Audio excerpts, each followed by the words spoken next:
Good evening, everybody, and welcome to our second meeting for the month of June. Before we call our meeting to order, I would ask that council and staff, if you so wish, will have a moment of reflection.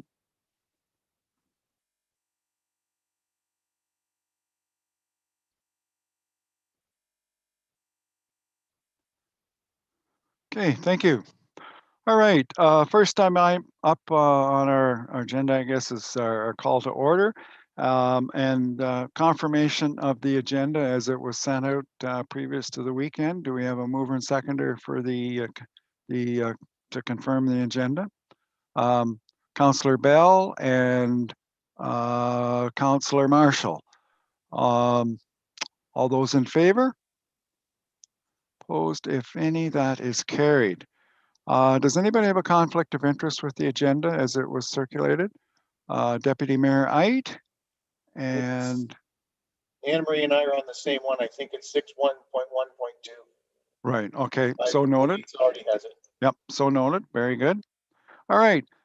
Next item up then is the consent agenda. We have, I believe, 15. Yes, 15 items on the consent agenda. Is there anything there that anybody would like more of an explanation on, or would like pulled and dealt with separately, or maybe just has a general question with regards to one of the items? Councillor Trinkowski? Yes, Your Worship, thank you. Item 4.1, the response letter from the Ministry of Energy regarding the natural gas application for the Moncton area. I'd like to set that aside for a discussion, please. Okay. Would you like to have that discussion right now or towards the end of the meeting? Well, we could do it now. I guess I just wanted to find out, like, I understand that the application for Moncton was declined by the province for funding. A similar application for Perth East for the Brunner area was accepted. So I guess I'm trying to take a long-term approach to this. I would like to know what the difference was between the successful application and the unsuccessful application. Find out what the difference is so that we can have a successful application in the future. So I guess my question is directed towards staff on how we can go about that investigation. Okay, I'm going to turn that over to Dan, and maybe he can offer some feedback on that, or certainly it's something that we could maybe talk to somebody in the ministry and see what the differences were. Dan? Thank you, Your Worship. Good evening, Council. Thank you for the question, Councillor Trinkowski. It's information we don't have right now, but it's definitely something we can look into and report back to Council if there is anything.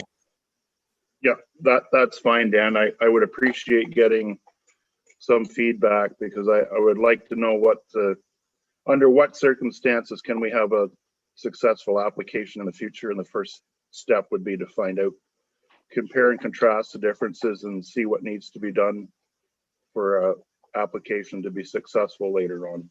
Thanks. Okay, and I'm looking at I guess Dan or Labitza here. Do we need a motion for staff to inquire as to, you would like a motion? Okay, Labitza has spoke here. Actually, she nodded her head.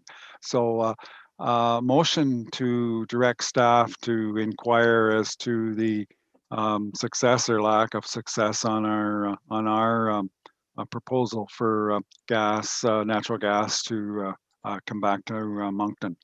We have a mover and seconder, Councillor Trinkowski and Councillor Harold. Any further discussion on that?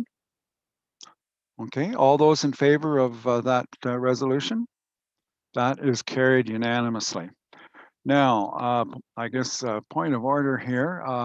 So we've pulled that, we've talked about it, but we can leave it in there and accept that we did get the letter, but we are going to act on it. So I think we can accept the whole consent agenda unless there's something else that somebody had a question on and would like some clarification on. Okay, I don't see any more hands going up. So we did have a mover and seconder, did we not, Labitza? No, we didn't. Okay, sorry. Mover and seconder for the consent agenda then. Councillor Rose and Councillor Marshall. Any further discussion on anything in the consent agenda? Okay, all those in favor? Opposed, if any? That is carried. Thank you. All right, we do have a delegation tonight, and it's a result of maybe some questions that Councillor Marshall had raised at our last meeting. So we have actually we have 3 people from LAS Gas Program. 2 of them are going to be on the screen here with us tonight. The first one is Eleanor Snyder, and the second one is Mike Negro. And he is the Director of Gas Services Canada. And Eleanor is the LAS Program Manager. And I'm just kind of looking. Yes, we have them both up. So anyways, yep, Terry is here as well as our interim treasurer. So I will turn it over to the 2 of you. And you could, I believe you have a PowerPoint presentation to make, and we'll let you go through with that. And then I will open it up for questions following that to answer our concerns. So take it away. Okay. Thank you, Your Worship, and thank you, Council, for having us here. I'm just going to share my screen.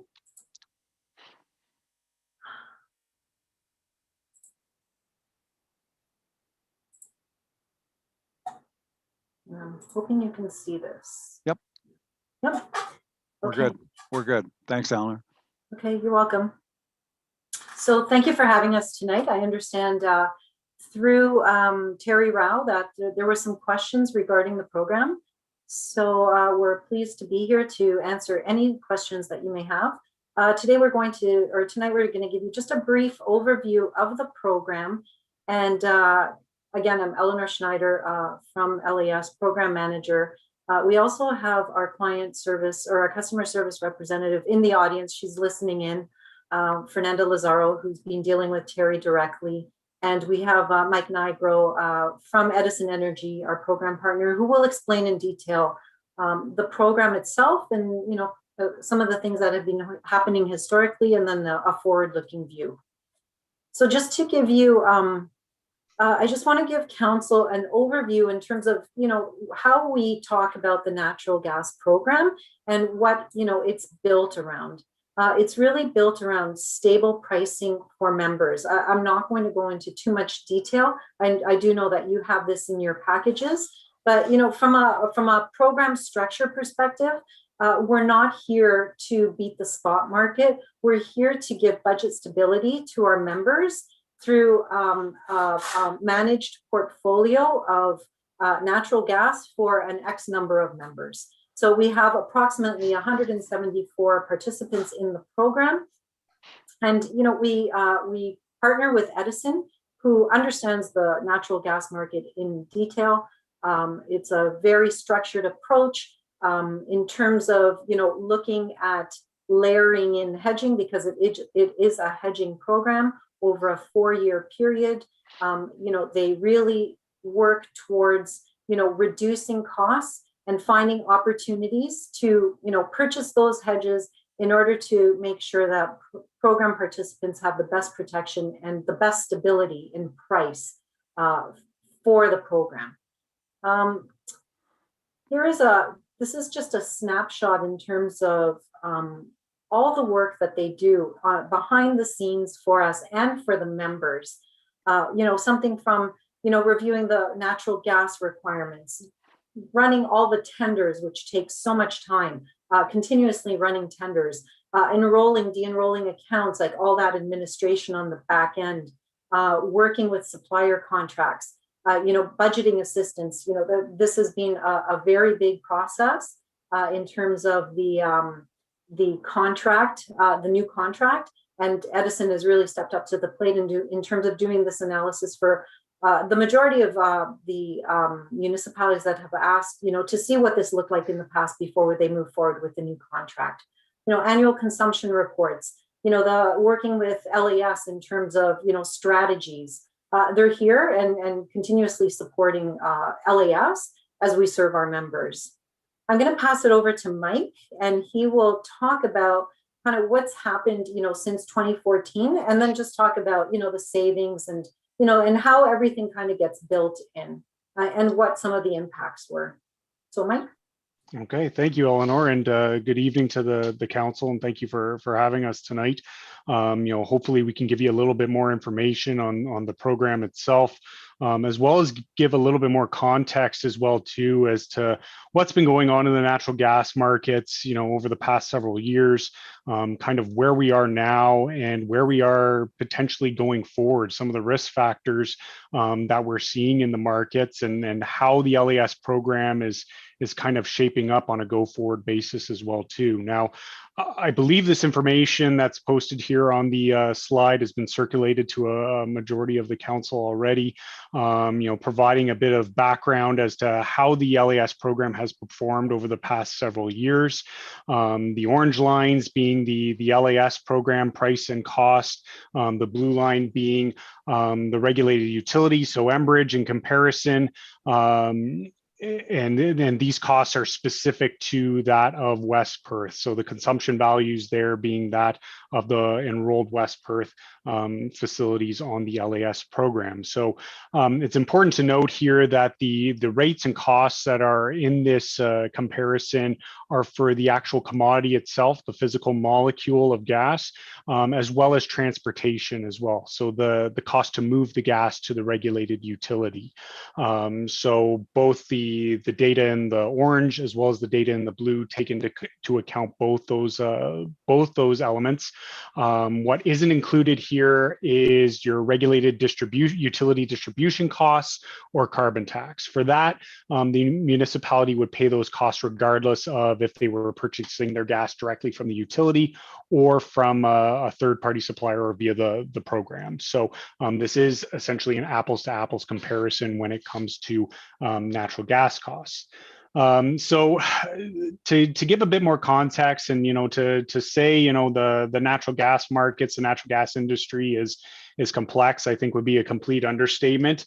I've been in this industry for, going on 17 years now, and I can tell you the fundamentals change almost year to year. We're dealing with a constantly changing market, constantly changing fundamentals, and I think that's kind of outlined in some of the peaks and valleys that you're seeing, especially on the graph on the left there that outlines the historical rate comparison. And hopefully I'll give you a bit more context as to what's been causing some of this volatility over the past several years. The most notable one there being on the far left, the winter of 2013, 2014, everybody's favorite word in the natural gas industry, the polar vortex, through kind of the natural gas markets for a bit of a loop, to say the least.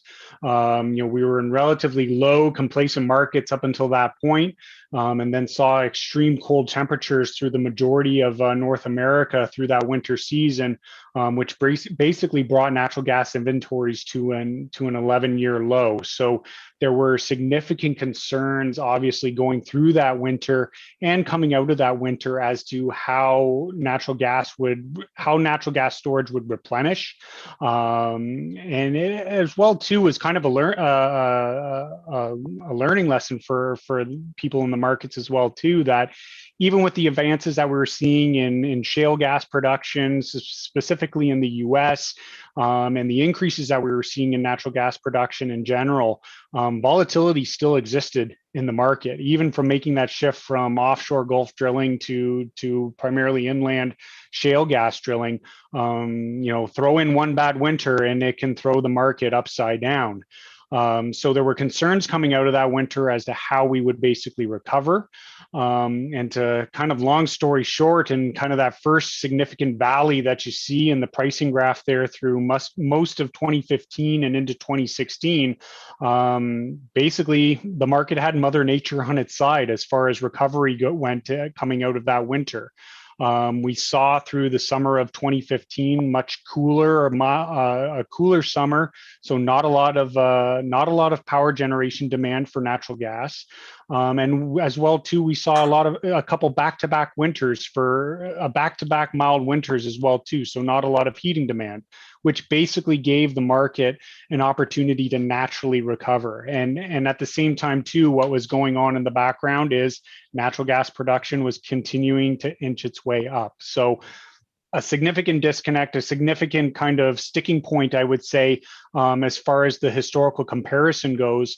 But as you can see, we started to see some volatility, some colder winters through 2017, 2018, and into 2018, 2019, where we started to see some peaks again in the natural gas markets. But the overall takeaway from this information here is, over the past 7 years, looking at West Perth specifically, from this type of a hedging program for the LAS program, and including the annual rebates that the municipality receives as being part of the program, they were only $3,500 higher, so a 3% premium to that of the regulated utility. And I can say from experience in dealing with a number of different hedging strategies and a number of different customers that have different risk tolerances and different approaches to procurement, a 3% premium, a 3% insurance policy over the course of 7 years, especially seeing some of the volatility both to the upside as well as the down, really isn't that bad to give that level of protection. And as well too, to recognize some good year-over-year cost reductions as well too. And what we'll get into in the next couple slides here as well too is how we're positioned going forward, taking advantage of some of these dips in the market that we've seen and setting ourselves up for future years ahead. So Eleanor, if you want to go to the next slide, this kind of summarizes, and this is part of the packages you received here, but just kind of a brief summary of what I talked about, of what were the main contributing factors to some of the volatility that we saw over the past several years. So this is mainly just for reading afterwards. Eleanor, if you want to go to the next slide. So where are we as far as the program goes and as far as the natural gas markets go? Where are we now and where are we going? Obviously 2020 with the pandemic, with basically a global oil market collapse as well too, we've seen significant upward pressure in the natural gas markets over the past year and a half. We've seen declines in oil production, and what's come with that is declines in associated gas that's produced with that oil as well too. So we saw declines through 2020, and what the expectation is through 2021 is that we're going to see relatively flat production as well too. So that's not helping natural gas prices right now. The other big factor is weather. While we did see a milder start to this past winter, which did help the natural gas markets that were kind of in a state of uncertainty, we kind of ended on a bit of a high note, and high price wise, as we saw a much colder mid to end February as we experienced another short-term polar vortex. I'm sure many of you might have seen some of some of the issues down south, natural gas markets in Texas. Here in Canada, we didn't see those extremes, but we did see, prices push to levels that we hadn't seen in several years. And the obvious takeaway from here is the LAS program members were well protected going through this winter. The other takeaway as far as weather goes is we saw a relatively extended winter season as well, with colder temperatures through the month of April and maybe into the beginning of May. And we saw a quick transition into summer as well, with air conditioners basically humming through the end of May and well through June as well too. So we really didn't have that spring shoulder season for natural gas inventories to recover, which are basically pretty thin and running at a deficit right now as demand is outweighing supply at the moment. And this is leading to concerns already. And although many of you might not want to hear this, we're already looking towards next winter and what next winter is going to hold for us. And the current consensus is that next winter we might be entering into it at a deficit position. And then obviously the question mark is, what type of a winter shows up. Will it be mild? Will it be cold? And how will we fare against a potential colder weather if we are running at a storage deficit? Other things that we're seeing that are potentially to the bullish side as far as natural gas prices go, a lot of more coal to gas switching for power generation. That has really been the theme of natural gas over the past several years as we start to step away from coal. We're starting to see increases in demand as we get back to the new normal from the pandemic, as we start to see more economic recovery.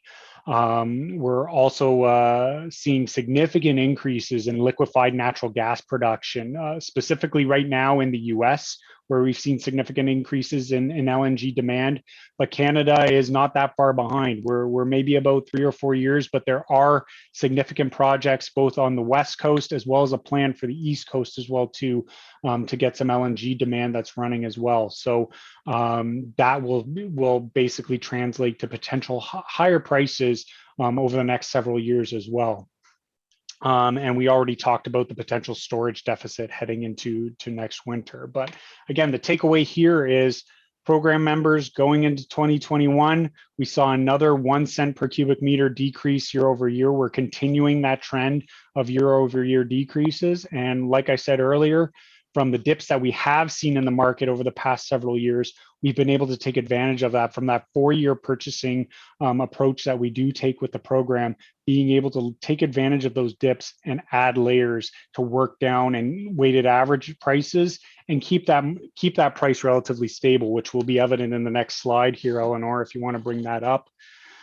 So this is kind of the outlook right now going forward. And obviously the disclaimer here is that prices are obviously subject to change. The blue line being the current outlook for forward natural gas prices, forward spot market prices based on current conditions.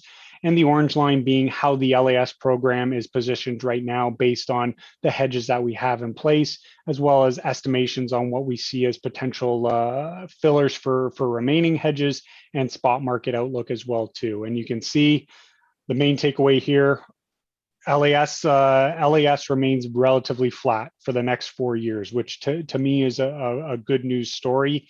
Again, obviously anything can happen over the course of 4 years, but the way the program is designed is, again, to give that protection, but at the same time, give ourselves flexibility to take advantage of future dips in the market if they come along. So that's basically my piece there. I'll hand it back to council for any questions that they might have.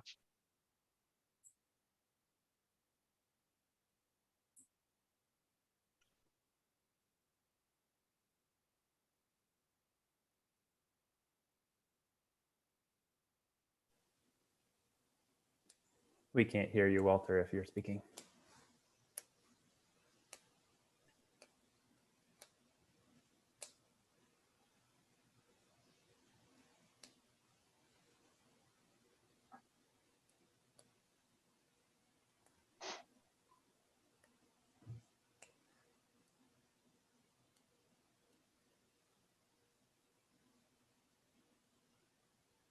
And I'm unmuted here now.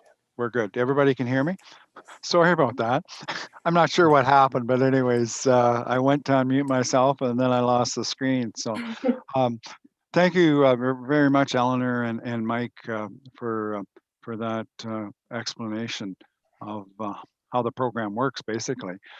So this time I'm going to open it up for questions, and I'm going to hit my screen here again to see if I can enlarge everybody. I did something wrong here again. Just a second. There we go. Okay.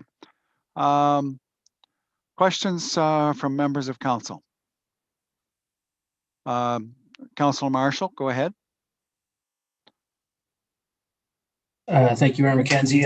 Thank you, Michael and Eleanor, for coming. I appreciate it. I'm curious about about those projected graph. Is that an internal LAS projection, or is that a external market projection? That's an external market. So the blue line that was on there, that takes into account what is currently going on as far as what's trading on NYMEX plus Canadian basis. So that's based on current live prices, based on current conditions. So it takes into account basically a bit of inflation. Obviously, the outer years will obviously be affected somewhat as to what's going on and what's controlling the current markets right now. So that's again why I say that these are subject to change, because gas prices are obviously changing minute by minute, day by day. But that's basically, I guess, the general view of where the market has been at over the past, say, couple months. Okay.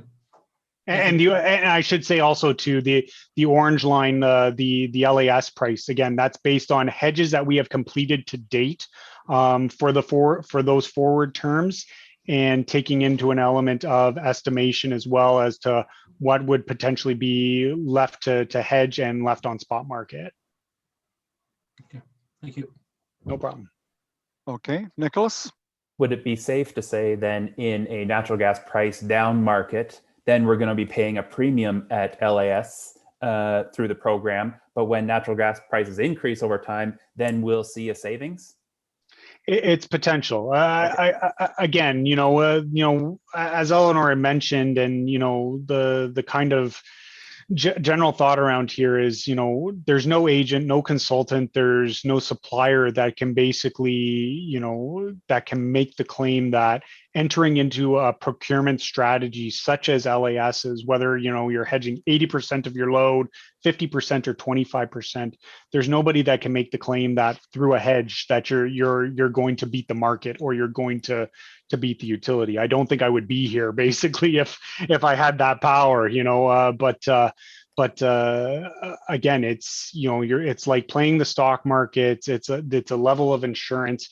Again, there's no cookie cutter solution when it comes to hedging. What we're doing is we're working with customers to find, and working with the municipalities in this case, to find, the best fit for their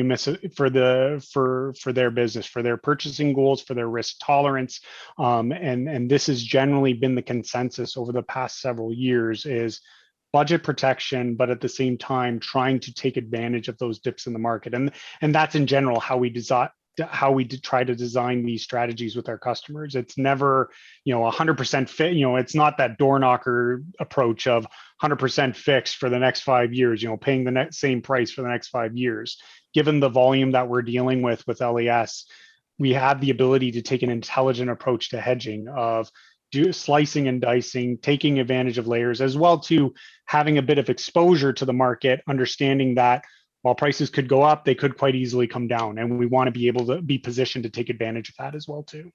And if I may follow up, would you ever consider a program where you would take more of the profit margin and we would take less, and so we would always be guaranteed at least never to lose any money compared to the utility, but then when you have done your job hedging properly, you'll take half of that, or something like that? We do that with some other utilities through the municipal market in Ontario, that, we'll at least be guaranteed the lowest price, but when you do a great job at hedging, then we'll split the profits with you.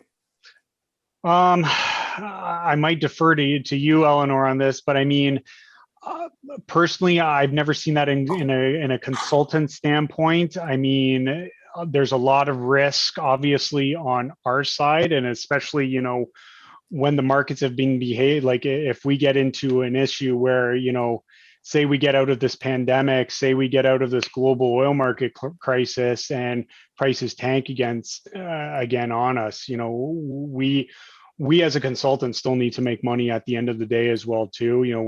I mean, that's basically it. We're again not saving, we're not selling savings, we're selling advice, and my advice isn't always just that the sky is falling. It's not always about the risks to the upside. My job is to inform LAS and to inform the members of all the factors that are going on in the market, both bullish and bearish, and see kind of what's outweighing the other. That's basically it at the end of the day. So I think on a consultant side, on an agent side, I think that it's a bit more risk on our side from that sort of, I guess, profit sharing structure. But Eleanor, is there anything else that you want to add there? Yes, and if I may, through the chair, just to address that question, I don't think that's the basis that the program is built on, nor do we want to change that. We do try and follow. There's also requirements within the Municipal Act in terms of hedging as well that we understand, and our consultant also understands those requirements, and we work towards those.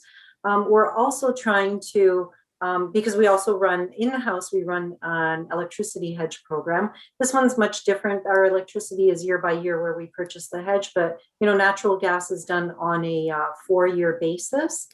We actually have to pay for those fees. We have experts that are actually doing that work for us. And the whole purpose is trying to educate municipalities and staff to understand that, it's not really about savings. This is a long-term investment. And as Mike pointed out earlier, it's really like insurance. So something that gives you stability, and always, like, you're not always going to have savings. It just, we're not there to beat the market. And again, we can't do this in-house. The natural gas market is very, very complicated, and we just don't have the expertise. Whether we ever want to look at something like that, maybe when we do a program review, but I believe that would be a lot of work. And I don't think LAS would be in a position to do that, because that would be done through LAS. Okay. Anybody else with any other questions? Okay, I don't see any hands. So I do want to thank Eleanor and Mike for that presentation. I think we all learned quite a bit about the LAS program that maybe we didn't know before. And also Fernanda's out on the net, I guess, watching this, and I appreciate the input that she's had involved with this as well. So I do want to thank you for your presentation here tonight, and I know we'll be dealing with this a little later on in the meeting. So thank you again very much. Thank you. Thank you. Thank you, Council. Thank you, Mayor. Okay, moving on, and I'm doing the walls here tonight. 1 step back, 2 steps forward, and 1 step back, I guess it is. I meant to do this at the start of the meeting, and with us tonight, we do have Wendy McMurray. And Wendy, there's Wendy, thank you. And Wendy is our new treasurer. And I'm just going to give you a little bit of background, not a lot, and I'm going to turn it over to Wendy to give us a little bit of information if what she wants us to know or not know or whatever. But anyways, Wendy, as most of you may know, she started today in West Perth, and she comes from us from the Township of Perth East, where she has approximately 17 years, I believe it is, Wendy, isn't it 17? Yeah, as accounting supervisor. And her duties in that role allowed her to hone her skills needed to step into the role as manager of finance and treasurer. Wendy's extensive experience with various financial duties, including accounting, asset management, audit, and budgets, have prepared her for this role. And I'm sure that we'll find that out in the near future. So Wendy, I'm not going to say anything more. I'll let you take the floor here if you want to say a few words to us. Well, thank you, Mayor McKenzie, and good evening, Council. Hopefully you guys can hear me. Mm-hmm. I just want to say my first day was very wonderful. Lots of warm welcomes, and I definitely look forward to working with everybody. So thank you. Thank you for the opportunity. Very good. Thank you, Wendy, and welcome aboard. Thank you. All right, moving on in our agenda, we do have a couple items under planning. And the first item is an application for consent to sever and consent to create an easement by Baker Planning Group on behalf of William and Heather Hope. And David Gundrum is going to run us through this application. So David, I'll let you take it away. Great. Thank you, Mayor McKenzie. Good evening, Mayor, members of West Perth Council. For the first application, I'm just going to quickly share screen just to help illustrate as I go along here what this application is about. So following application for consent to sever and consent to create easements has been submitted by the Baker Planning Group on behalf of Bill and Heather Hope.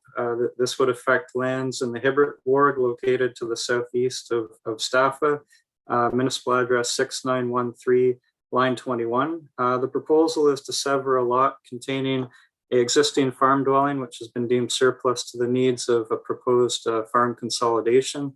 The consolidation concerns an existing farm operation, which is located to the west of the subject property. The proposed severed lot in this case would have a frontage of approximately 9 meters along line 21 and would be of an approximate flag shape, having an area of 2.32 acres and would contain the existing single detached dwelling as well as a drive shed and the requisite water and septic services that exist on the lot. As a consequence of the severance due to drainage and existing infrastructure that's located on the property, there is a series of 3 easements which are proposed.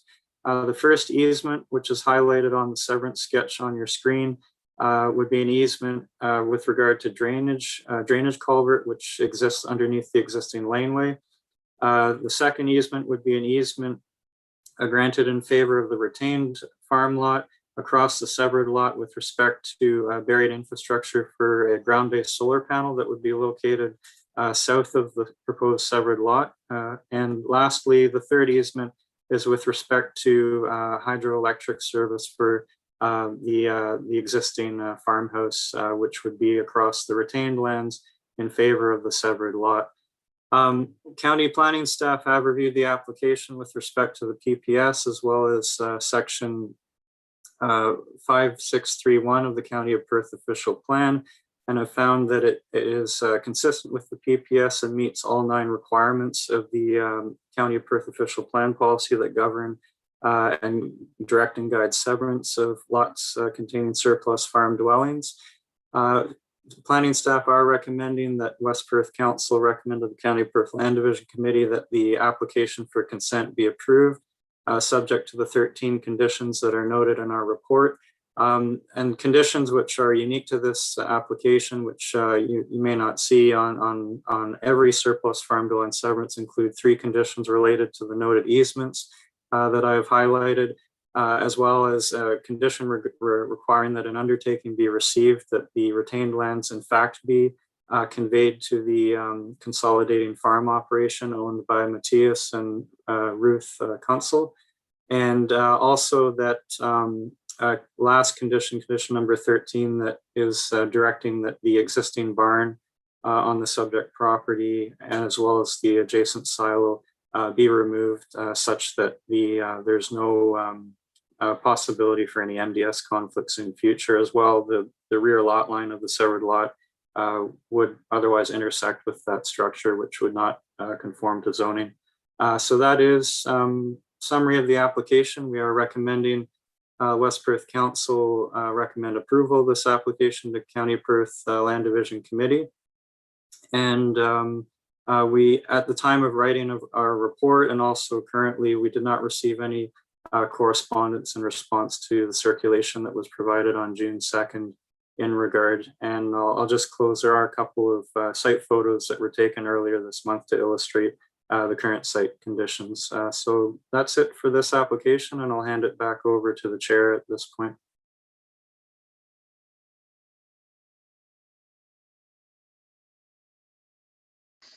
Thank you, David. Are there any questions from members of council with regards to this application? And I'm thinking of anybody that have a question for David at this time.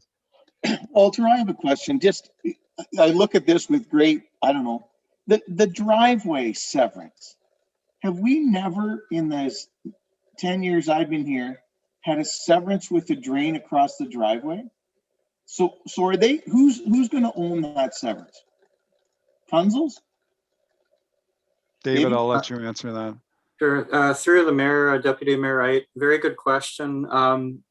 We have had some other instances where there has been a need for an easement across the severed lot in favor of retained for various reasons. In this case, there's a culvert right dead center, and I can put that image back on the screen for everybody just very quickly here.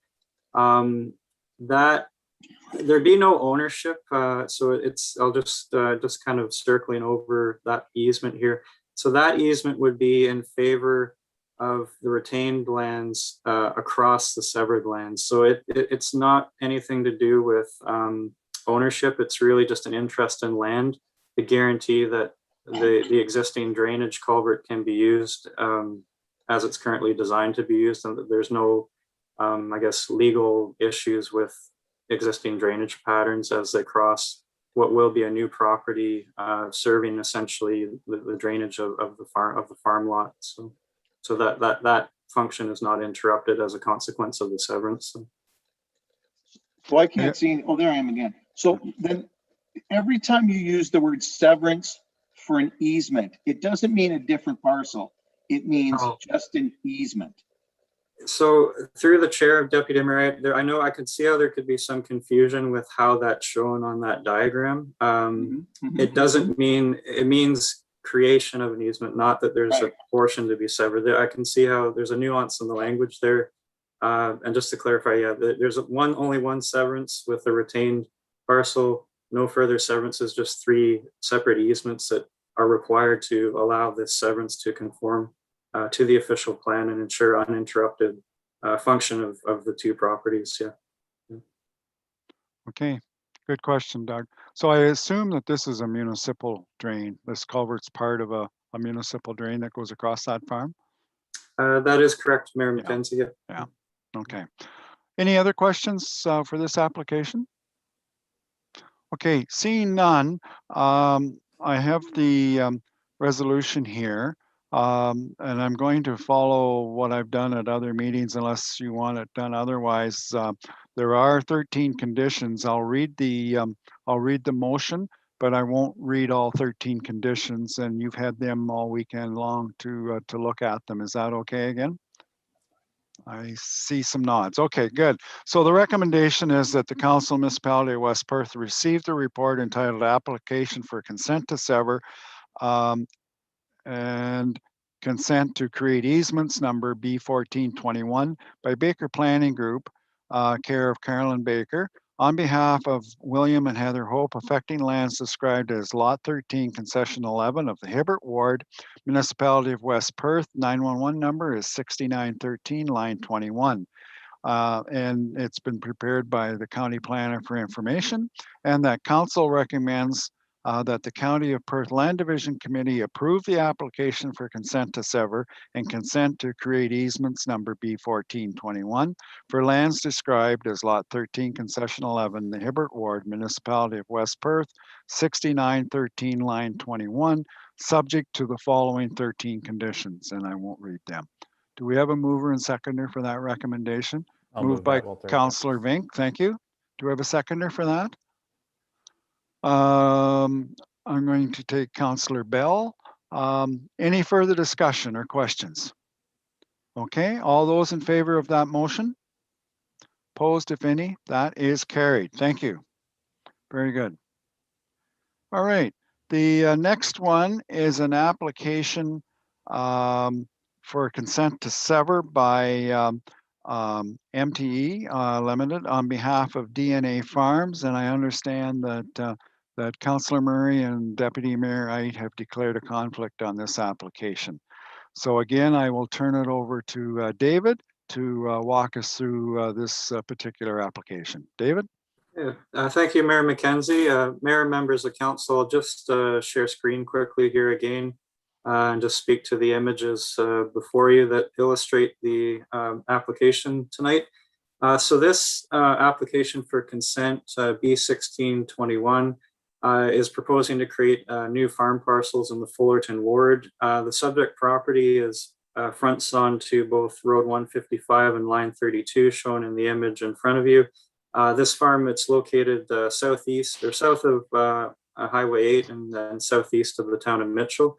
So the proposal here is to create a severed and retained farm parcel out of the existing subject farm, which has an area of approximately just under 150 acres. So the northern severed parcel, which would contain no buildings or structures, would have an area of approximately 72.65 acres, while the retained lands to the south, which contain an existing farm cluster, including a farm dwelling, would have an area of approximately 77 acres in this case. The farm cluster includes a farm dwelling, 2 livestock barns, 2 silos, as well as a structure that's used for hay storage, as shown in the severance sketch on the next slide. The county planning staff, we've reviewed the application with respect to the provincial policy statement, as well as the County of Perth official plan, and have found it to be consistent with both documents. Under section 2 of the PPS, it states that new land uses in prime agricultural areas, which this is part of, including creation of new lots, and new or expanding livestock facilities, shall comply with the MDS or minimum distance separation formula. Our reporting, we have analyzed this with respect to both MDS2 and MDS1, and have found that the retained lands containing the existing livestock barns would conform to the MDS2. As well, a calculation for MDS1 has found that it is reasonable to conclude, based on the livestock facilities that would be found on the retained lot to the south, as well as other livestock facilities in the immediate area, that it is possible that a new dwelling could be established on the severed lands, which would be to the north. Whirl Creek also runs through the property with a fairly extensive floodplain limit. However, there are no concerns for any impacts with regard to the floodplain limit based on the intent of this severance. The proposed parcels would meet the minimum lot area requirements and the minimum lot frontage requirements of the agricultural zone for agricultural uses in the West Perth zoning bylaw.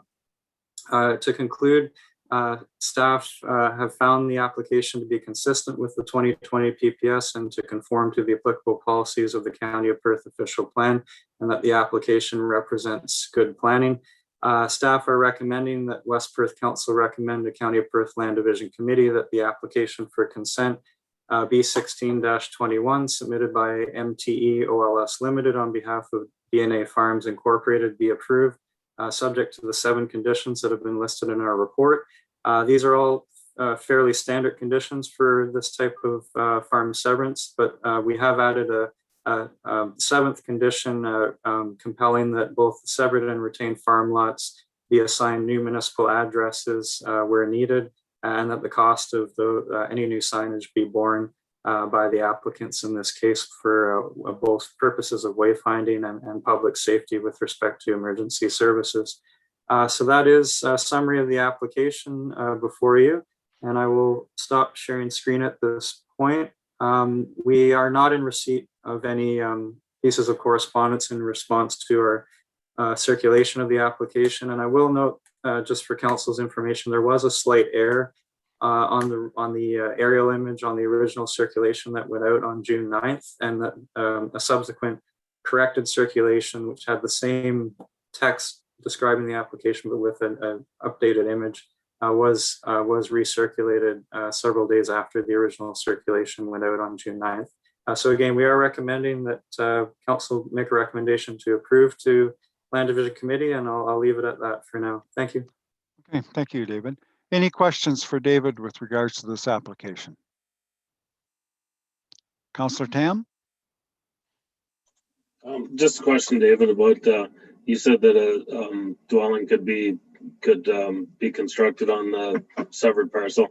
Is it just on the very north side then, or where could that be located on there? Yeah, through the mayor, Councillor Tam, a very good question. There would be some constraint to that, and I'm just going back to our report and the calculation we did. So With respect to the barn, the closest barn to the new property line that would be on the retained land to the south, or retained lot to the south, and new dwelling on the severed lot to the north would have to maintain a 263-meter separation distance from that barn, and then a 250-meter separation distance from a livestock barn for beef cattle that's located on a property across the road to the east. So it's really the barn on the retained parcel that would be of more concern. 263 meters is a fair distance, but it would, as you mentioned, it would constrain the dwelling to be up to the north end of that retained, or sorry, severed parcel rather.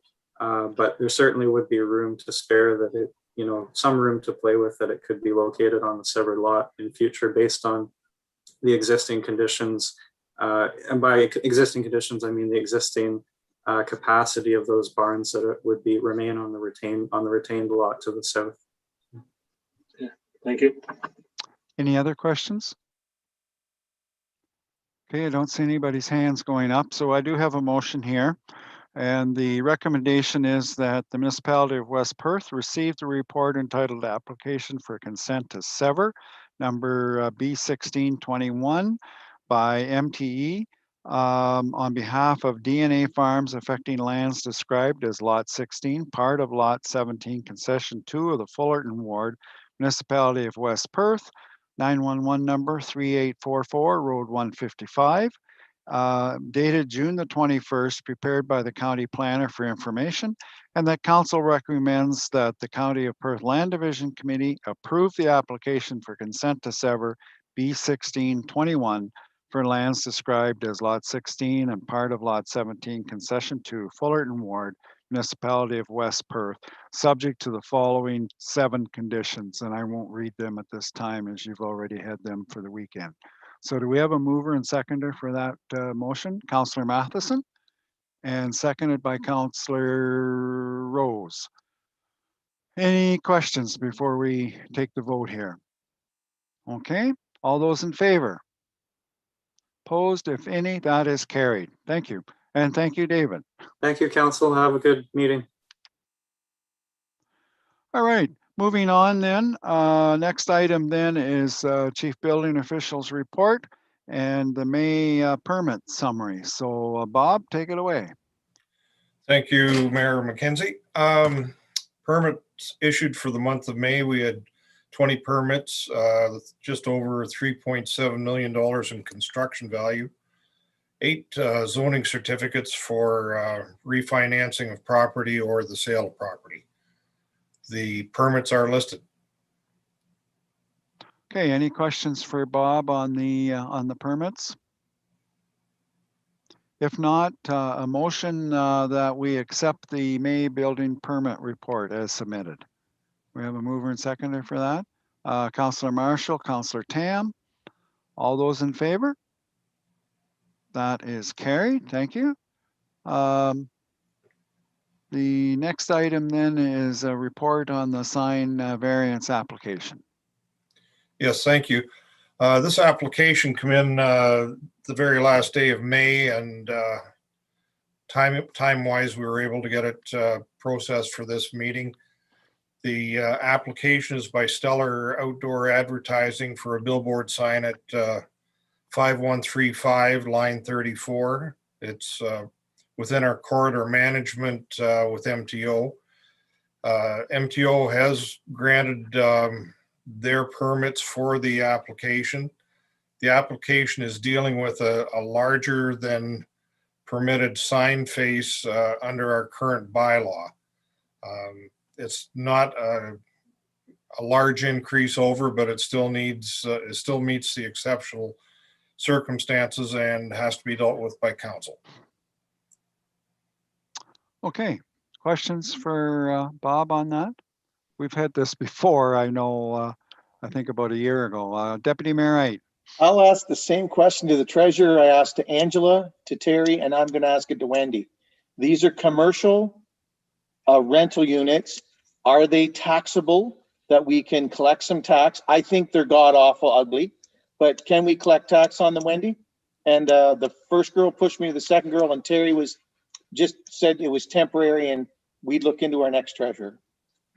And I think it's kind of an unfair question for a person that's only been working for, what, 6 hours so far? Wendy, go ahead. I'll definitely look into it. How's that? Yeah, fair enough, fair enough. Any other questions? Okay, if not, I do have a motion here, a recommendation that Municipality of West Perth approves the application for exceptional circumstances to the sign bylaw 80/2010 at a property at 5135 line 34. We have a mover and seconder for that. Councillor Chinkowski and a seconder, Councillor Rose. Any further discussion on this one? Okay, all those in favor? Opposed, if any? That is carried. Thank you. All right. Any other questions for Bob before we let him off easy here? Don't see any. Okay. Thanks, Bob. Thanks very much. Thank you. All right. The next report then is our operations manager report for June, and that would be Mike. So take it away, Mike. Good evening. This is a report, operations report for mostly May also, and including this month. Extremely busy 2 months. We completed all of our gravel resurfacing, dust control, all the shouldering and laneways of line 53, which was 14 kilometers in length. Also, we completed our roadside weed spraying, all of our lines this year. Upcoming projects, we're working on ditching and culverts. We've started and commenced our roadside grass cutting. We are down to 2 mowers. We lost 1 mower last Friday, so we are looking at repairs or purchasing a new mower right away. And we'll be starting our Hibbert pit stripping next month. And we still have to complete our catch basin cleaning here in the town of Mitchell. So as mentioned before, our contracts, we've completed line 53 paving, West Street paving, our Clayton Street top coat paving, our Toronto Street West top coat paving, and all of our deficiencies. That was completed. We started our Nelson Street reconstruction project from Eleanor to Huron Road. All the temporary water main is in. We started the sanitary, and then we have recently have an issue regarding waiting for some structures. As some of you might be aware of, Coldstream Concrete in Coldstream on last Tuesday caught on fire. So we are waiting for quite a few of our structures. They've outsourced and reached out to other companies and manufacturers, and they're going to be helping us out. So we might be slightly delayed on some of that reconstruction, just wait for some of our structures to arrive.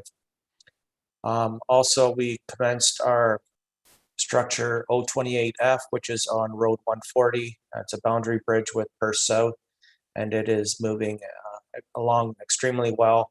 We're anticipating a completion at the middle of August. However, it could be potentially completed before then. And then there's nothing else. We're hoping to get out the Ontario Street Connecting Link tender this week with a close at the next meeting for council approval. That's it. Okay, thanks, Mike. Any questions for Mike on any of that material? Okay, I don't see any hands going up, so motion here that we accept the report titled June Operations Manager Report as presented, keeping in mind that some of that was May work as well. So we have a mover and seconder for that. Councillor Rose and Councillor Murray. Any further discussion on that? Okay, all those in favor? Opposed, if any, that's carried. Thanks, Mike. All right, next up is Darcy, I believe, and Recreation and Facilities Manager. So, thank you, Mayor McKenzie and Council. My report is fairly simple. It's just to authorize the tender for the community center roofing and siding project. Outline the project really quickly in the background. We talked about it at budget time, and looking to hopefully get the tender out tomorrow with the closing date of July 8th. So I'll gladly take any questions on the project. Okay, any questions for Darcy? All right, I have a motion here then that West Perth authorizes staff to issue the tender for the community center roof and siding project. Mover and seconder for that. Councillor Tam and Councillor Murray. Any further discussion or questions with regards to that? Mike, go ahead. Councillor Tam. Oh, you're muted. Sorry, I just wanted to ask Darcy one further question once we dealt with this. Oh, okay. All right. We'll pass this motion and then I'll let you ask the question then. How's that? Okay. Yep. If there's no further questions with regards to the motion here, then it's been duly moved and seconded. All those in favor? That motion is carried. Okay, Mike, you can ask your question. Okay, Darcy, I had some questions and comments about the tennis court. Looks great with the lines and everything on it. Could you send council something just about the use and how it's going to operate? Sure, I understand sure. there was something in the advocate about it, or going to be in the advocate. Yep, yeah. Abby's off this week, but I'll try to get something out in the morning in regards to the tennis court schedule and how we're going to operate the tennis court. Okay.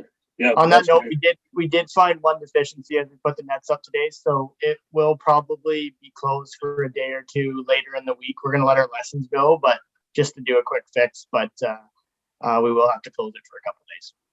Okay, perfect. Thanks very much. Any comments, Darcy, on the interest so far? Our lesson started tonight. We really were only able to open it today to tennis because we were waiting on the nets to arrive.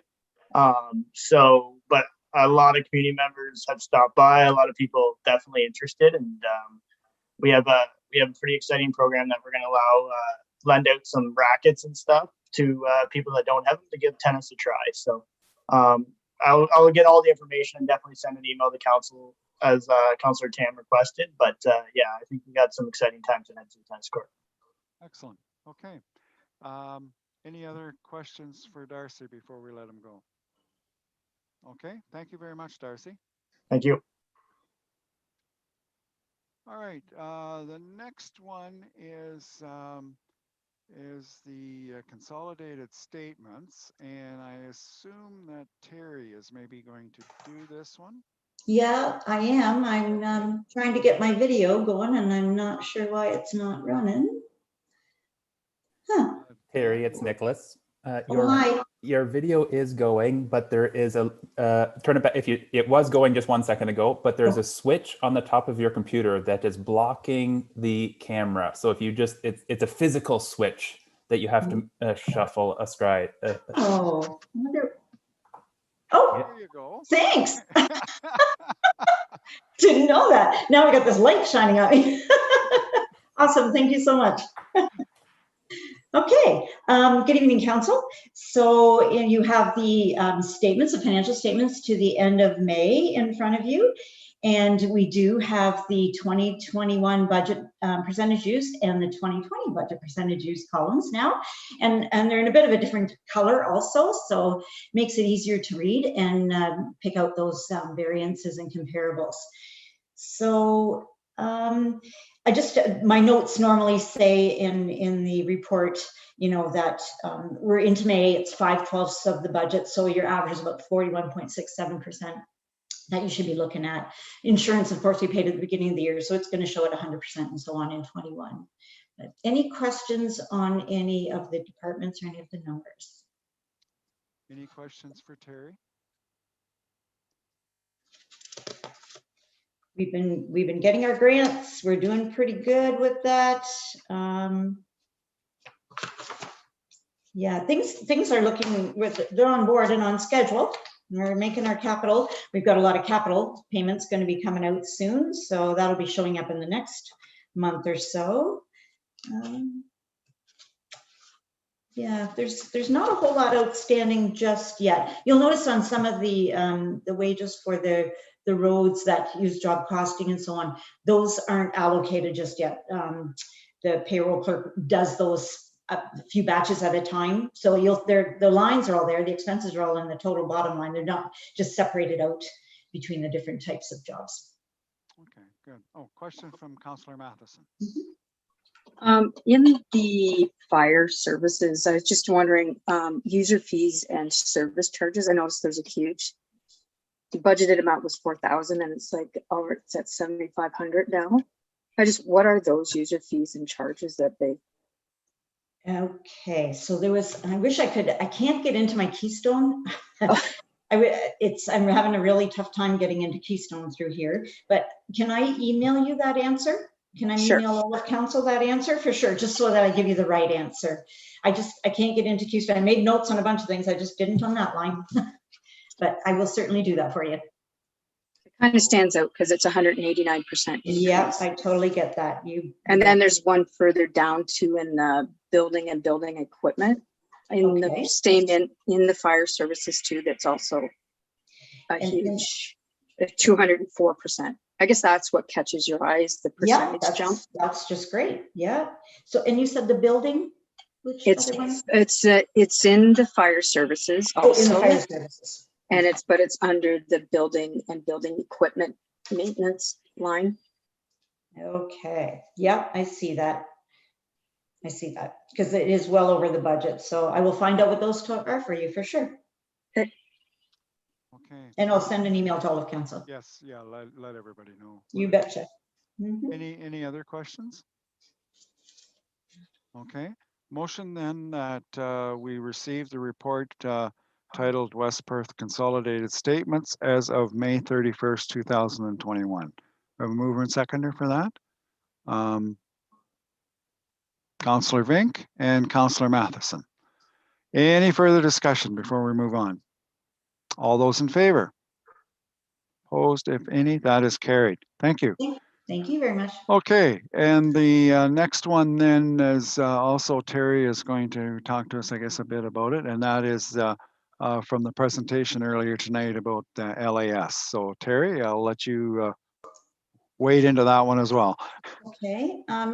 I don't have a whole lot more to add to what they've, I was glad that they came. I was really pleased by that and that they could explain this to you better. Maybe I can add, so far we have, let me see, we have 4 buildings that are included in this data that they have. We have the arena, and I believe it's the municipal office because that's 169 St. David. I think the library, and then the Dublin and District Athletic Association. So I sent it out to the managers a while ago and said, here's the list. Is there any other buildings that we should have on there?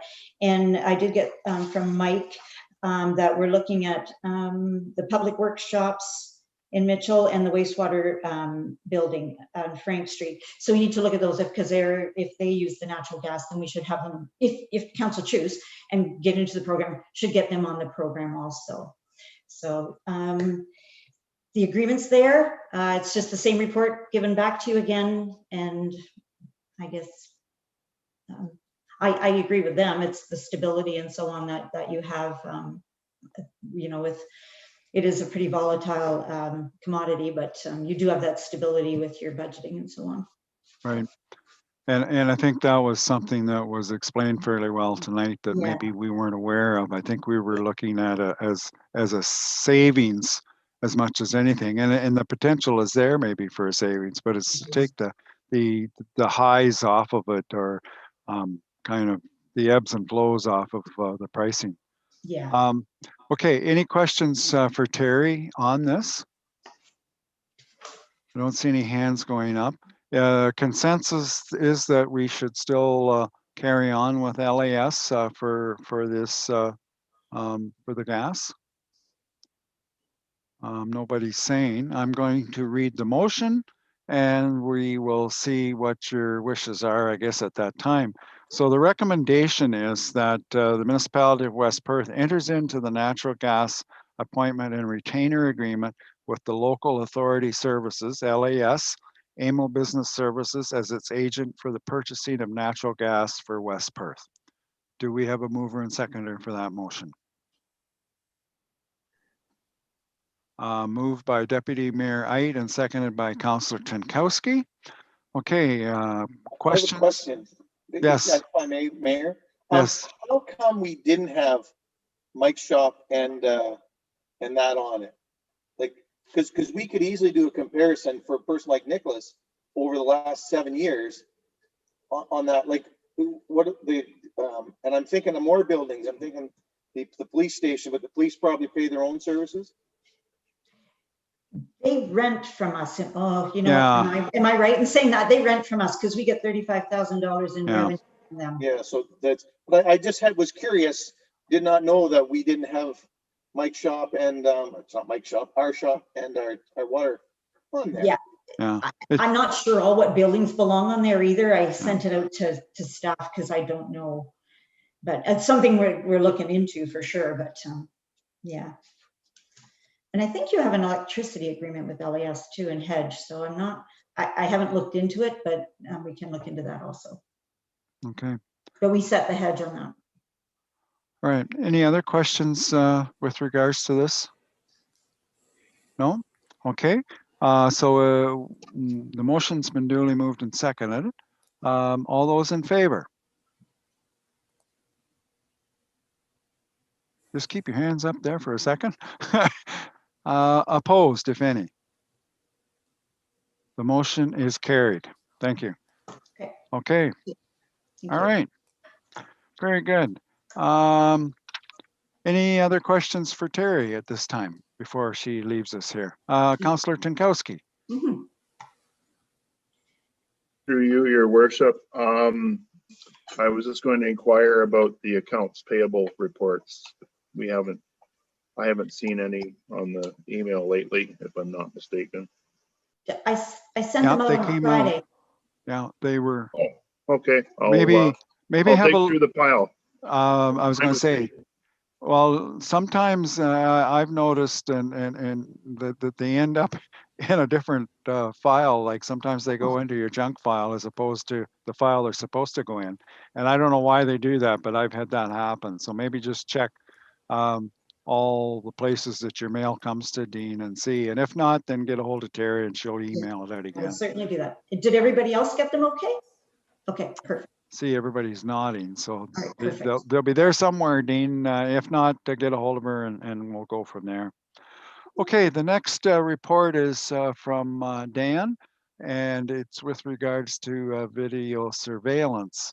And interesting enough, before Dan gives his report, I was on comments on the internet over the weekend about the zoo in particular, and about video surveillance. So this kind of ties in very timely with what's going on. So Dan, you take it away.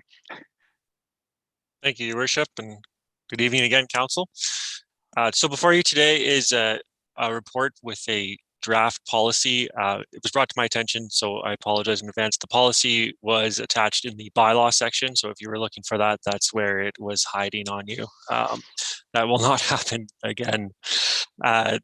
The purpose of the report today is to bring this policy forward to Council for further review, for their comments and suggestions. I will note that being new, this is my first kick of the can with a policy with this Council, so I recognize there are different comfort levels with how policy is written and style in that. So by all means, I'm open to hearing those comments and working through it with Council. I would just go out and say that this is probably a minimalistic approach to policy writing, and it's my opinion that the policy covers us and basically pegs to all the legislation and other bylaws that are governing this type of records collection.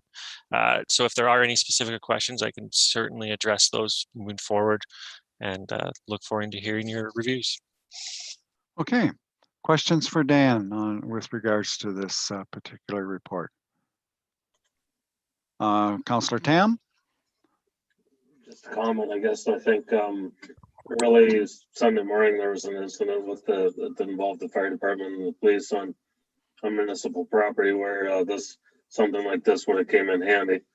I think there was a fire call and some stuff going on, and surveillance definitely would have probably been helpful. So I'm in support of this. Okay, thank you, Mike. Anybody else? If I may, Your Worship, I would just add, based on Councillor Tam's comment there, that the drive and what's driving this policy forward is that we have had multiple requests from law enforcement agencies for something like Councillor Tam noted, sort of video surveillance, and we don't have it. So that's where we're looking at beefing that up a bit. Okay, if there's no, oh, go ahead, Councillor Vink.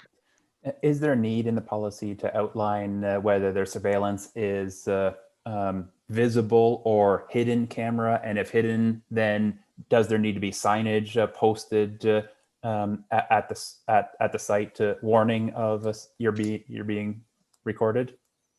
Thank you, Councillor. And through the chair, any recording or surveillance equipment that is used by the municipality needs to have signage, regardless of if the camera itself is visible or not. So we would need to ensure that the area is reasonably, that a citizen or someone coming to that area is reasonably notified, and that would be the language that reflects in the act. And signage is generally the best way to go about that at your main entry points, and depending on the nature of it, maybe around the perimeter or whatnot. Councillor Marshall? So will this policy allow municipality for essentially any municipal, could we potentially put one on, on the street, on our streets to record that? Is that reading what I'm reading when it says open spaces also? Sorry, I did have a slight freeze up. If I can just confirm that you're asking basically if this would allow us to record the street or any other thing. I mean, we would need to show a need and a reason why. So as part as you can see in the policy is that it stipulates that we need to ensure that we're not putting cameras up for the sake of putting cameras up, and that what we're capturing in the background of what we're actually looking for is minimized so that it won't impact privacy. So depending on the nature of the situation, if you're at an entranceway or something like that to a facility, there could be some road in the background. We would obviously try to minimize that, so we're capturing the information that we're hoping to capture. So yes and a no, I guess is the answer, if that's fair to say. Yeah, that's fine. Obviously my concern of ensuring privacy and there's certainly other larger municipalities, in other jurisdictions that have used this, and it certainly is a privacy concern. And I'm concerned about going down that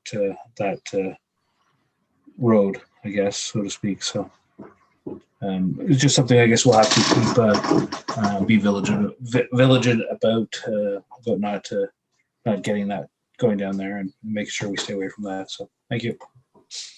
I think what has brought this to our attention is certainly, as I think everybody here is aware of, we've had several incidences over the last few months of vandalism and one thing and another at various municipal properties, and this is kind of to help address some of those issues that we've had. And it's just a case that there's stuff going on, and it's just hard to pinpoint who's doing it and when it's going. So it's just a tool that we can maybe use to help offset some of the costs that we're encountering because of vandalism and stuff that's going on. Go ahead, Councillor Vink. So then, more than just a deterrent, we want to use it to ensure a conviction as well too, and then that would require different video surveillance equipment than just deterrent equipment if you're looking to use it for a conviction, I guess. Dan, do you want to answer that? Yeah, you're right, I would say, Nicholas. Sorry, I guess I would just request a little bit of clarity on the question there. So is the video surveillance that we're going to be doing for deterrent, or is it going to be used as a tool to convict a person that is breaking the law? So if it's used for a tool that is to convict that person, then I think the quality of the video surveillance needs to be of a certain quality to be used for a conviction, from what I understand. Yeah, and I think that's if I can, and maybe it'd be both again. Obviously, we'd want to deter, and we're hoping, this as one of the tools in the toolbox to deterring vandalism or anything else that may happen. This is just one tool there, and I would agree that we would be ensuring that whatever sort of video we're capturing would be of significant quality to help. So that's something we can work through with local law enforcement and see where we need to be at, what kind of standards. Okay, any other questions?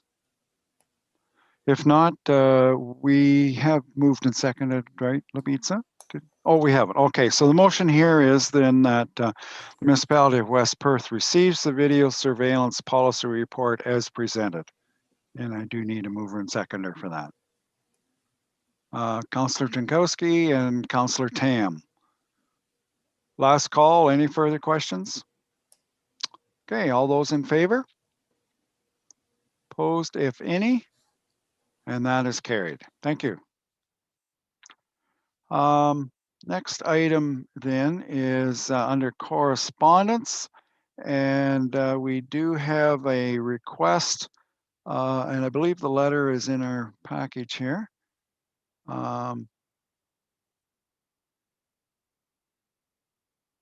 Just a second while I bring it up. Okay, we do have a request from a ratepayer with regards to items. One is for a silent auction to assist the Nicholas family. And there was a story on the news tonight about that. And also wondering about a silent auction item, and also about a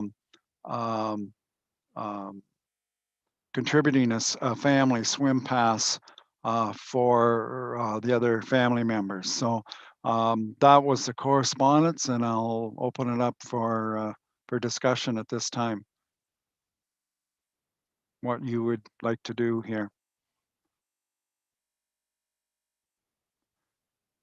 We have in the past donated for silent auctions. That's nothing new. We have done that before for cases like this, or for charities that are fundraising. What's your wishes here, people?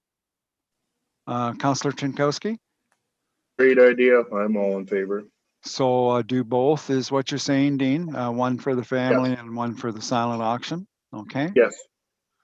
All right. Do you want to make that a motion, Dean? Yes, I will. Okay. Do we have a seconder for that? Councillor Bell. Discussion then. We're all good, I take it. I'll read the motion here then. That West Perth approves the request to donate a family swim pass to the Nicholson family, and that the Council of the Municipality of West Perth donates one swim pass to the community silent auction. And it's been moved and seconded. Any questions? All those in favor? Opposed, if any? That is carried. Okay. The next item that we have is Asabo Bayfield, and that was sent out this afternoon. And if you wish, Mike can maybe highlight what was there, or if you would feel more comfortable, we can defer it until the next meeting if you want. And I realize the link didn't work that was sent out. So what would you like to do? Do you want to deal with it tonight, or would you like it deferred and we'll deal with it at our next meeting? We're all quiet. Mike? I'm okay if we want to deal with it, if everyone's had a chance to review it. Okay. Is that, I see any nods here? Yeah. Okay. What do you want to highlight, the main points in it? Okay. There was 7 minutes from a hearing at the end of April. There was also the minutes from the board meeting in May. And there was the agenda from the last Thursday's meeting in June. So it's pretty standard. Other the highlights, I guess, would be the end of July this year is the 75th anniversary of the ABCA. And one other thing to highlight might be that the shoreline management policy was updated at the May meeting, and there was an amendment made for the dynamic beach areas, allowing more to be done to protect primary residences, which was a kind of a point of contention. So there's a lot of applications for permission on that if you read through those. So some things are being permitted to go forward that were the cause for hearings and contention, I guess. So other than that, if there's any questions, I'll try and answer them or get an answer. Any questions for Mike on Sabo Bayfield? Okay, don't see any. Next one then is Upper Thames River Conservation Authority. And Anna Marie, do you want to highlight anything there? There's nothing special from last meeting. We're having the next meeting tomorrow morning, so it's the core mandate prescriptions by the province that is being discussed now amongst the conservation authorities, and we're getting some highlights tomorrow, so I can update you next time. Okay, good. Any questions for Anna Marie on anything to do with Upper Thames? Okay. If not, we'll move on. And I think that's all the reports that we have at this time. So I do have a recommendation here that the Council Municipality of West Perth accepts the reports from staff and councillors as presented, and further that all committee minutes and correspondence not specifically dealt with by resolution be received and filed. Mover and seconder for that. Councillor Harold and Councillor Matheson. All those in favor? Opposed, if any, that is carried. Thank you. So we do have a few bylaws here to do tonight. 1, 2, 3, I believe 4, maybe 5. Okay, so the bylaws, bylaw 41 is a bylaw to authorize the execution of a natural gas appointment and retainer agreement between the municipality of West Perth and the local authority services. Bylaw 49 is a bylaw to adopt a video surveillance policy that we just talked about. And bylaw 50 is a bylaw to appoint a treasurer for the municipality of West Perth. And we certainly want to do that one tonight. Bylaw 21 is a bylaw to provide drainage works for the municipality of West Perth. And that is for the Tyndall drain, yes. And we had done 2 readings on that one, and this is the final, 3rd and final reading. So the recommendation here is that we give 1st, 2nd, and 3rd and final reading to bylaw 44, 49, 50, and that the mayor and clerk are hereby directed to sign and affix the corporate seal. So do we have a mover and seconder for those bylaws? Councillor Murray and Councillor Matheson, all those in favor? Opposed, if any? That is carried. And then the next one is that the municipality of West Perth gives 3rd and final reading to bylaw 21, which is the Tyndall drain extension. And that was handled after we did the quarter revision, right? Okay, so a mover and seconder for that for the 3rd reading. Councillor Rose and seconded by Councillor Marshall. Any questions on that?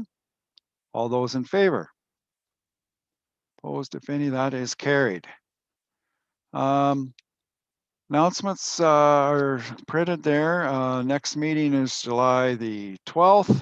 And just keep in mind that we did change those to accommodate what's happening for the summer months. So July 12th, July the 26th, and then August the 16th.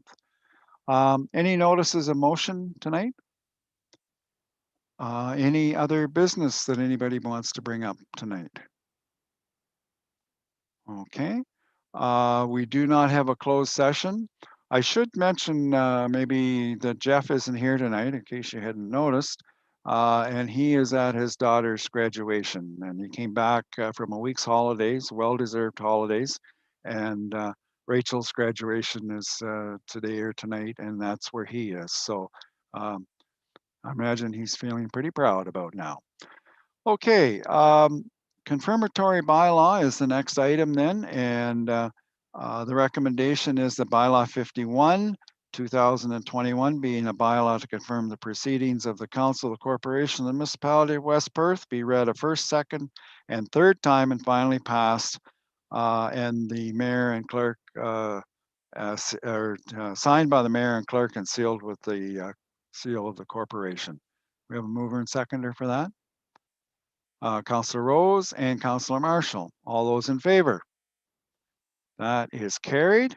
And finally, a motion that we do adjourn at 8:30. Mover and seconder for that. Councillor Tunkowski, do we have a seconder? Councillor Rose again. All those in favor? Opposed, if any, that is carried. Thank you very much.